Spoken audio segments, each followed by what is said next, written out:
Hello and welcome to ZuluTrade. This video will introduce you to the basics of Forex trading. In order to start understanding how Forex trading works, we will be explaining to you the most important terms that you will need to know and will be using on a daily basis when trading Forex. But first, let's see what Forex stands for. Forex, or foreign exchange trading, is the activity where you can bet if one currency will get stronger or weaker relative to another currency. For example, right at this moment, with €1, we can buy 1.39 US dollars. This exchange rate can change at any second.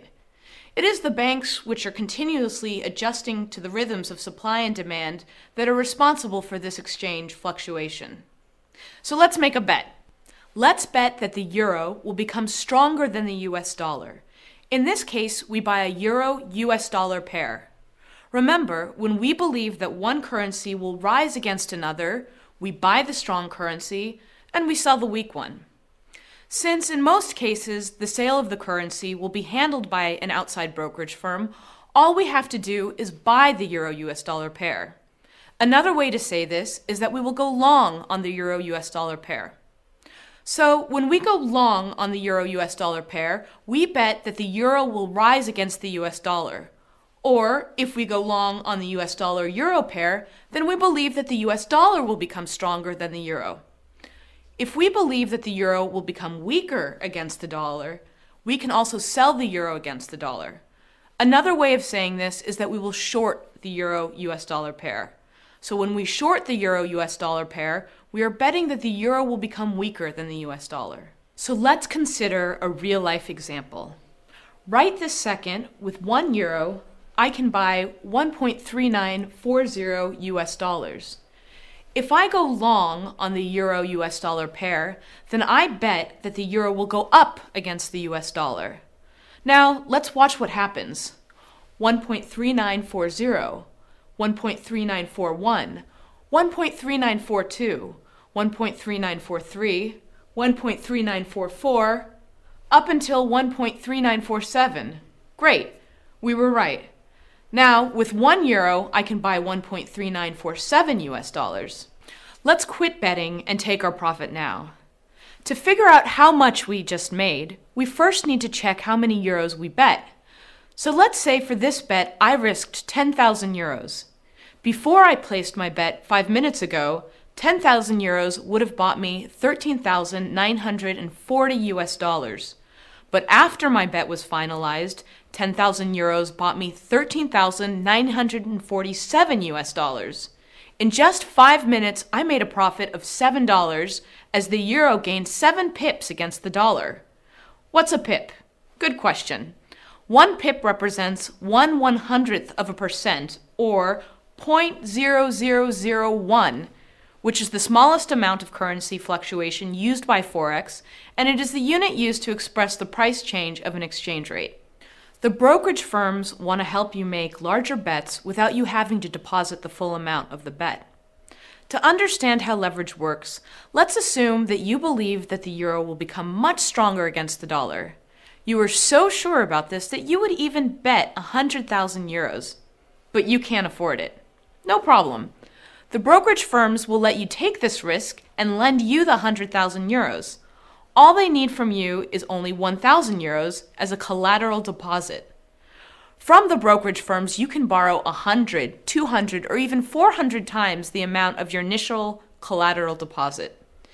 If you risk 1,000 euros from your own money, you can place a bet between 1,000 and 400,000 euros. It's up to you. If your cash in pocket is 1,000 euros and your bet is 1,000 euros, then you don't exercise a leverage.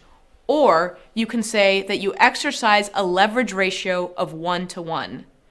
In case you want to bet 50,000 euros with only 1,000 euros, then you exercise a leverage of 50:1. Now, the big question is, do the brokerage firms lend the money for free? No, they don't. They charge you according to the current interest rates, but we will examine this issue later in a different section. A lot is an industry term used to describe the size of a bet. A 1,000 euro bet is a micro lot. A 10,000 euro bet is what we call a mini lot. A 100,000 euro bet is what we call a standard lot. So, for example, if we go long on a mini lot of euro US dollar, that means we are betting an amount of 10,000 euros. Remember, the actual deposit that we need to make for this mini lot could be from 1 to 400 times smaller, depending on how much money we decide to borrow from our brokerage firm. Why do the exchange rates move so fast? As you probably know, if you have euros parked in your local bank account for 1 year, your bank will credit your account with a certain percentage of interest. However, what you may not know is that interest rates vary among different currencies. For instance, the interest rate on your annual deposit in euros in a bank in Paris might be 3.5%, whereas your friend in Britain might be earning 5.5% interest on his deposit in pounds in London. In order to take advantage of the higher interest rates of the British pound, you would probably sell your euros and buy British pounds. However, you would probably not be the only one. Many individual investors and banks could do the same. And if enough euros are traded for the pounds, the euro will become weaker and the pound stronger as decreased demand for the euro drives its price down. Another reason why exchange rates move so fast may result from multi-billion-dollar companies who need to convert the currency of large amounts of money. For example, let's say Toyota, the car manufacturer, sold 1 million cars to the United States. Toyota has been paid from the US importers $20 billion, which gets deposited in a US dollar denominated account in Japan. It's April and it's tax season for the Japanese residents. Toyota has to pay 1 trillion Japanese yen in taxes this year. That's close to 10 billion US dollars.